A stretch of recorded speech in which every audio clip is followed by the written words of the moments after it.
छौड़ा का जरवा दिल कहना जरवा दिल कहना किया के माई सोने के अंगूठी या ड्राइवर दिल कहना किया के माई सोने के अंगूठी या ड्राइवर दिल कहना किया के मैं नवादा वाला छौड़ा फरकवा दिल कहना किया के माई हिसुआ वाला छौड़ा का जरवा दिल कहना किया के माई सोने के अंगूठी या ड्राइवर दिल कहना किया के मैं नवादा वाला छौड़ा फरकवा दिल कहना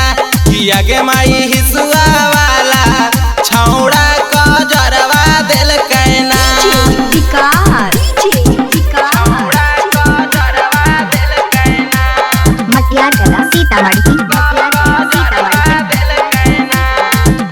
किया के माई पटना वाला छौड़ा पायलवा दिल कहना किया के माई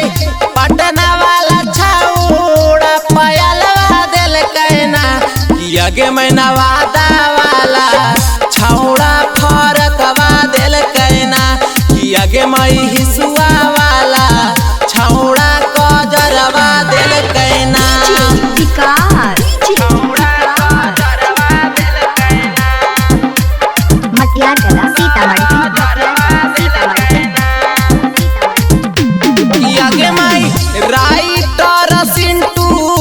नंबरवा दिल कहना किया के माई राइटर कुंदन नंबरवा दिल कहना किया के माई यादव तिरवेनी के लभरवा बनलैना किया के माई यादव तिरवेनी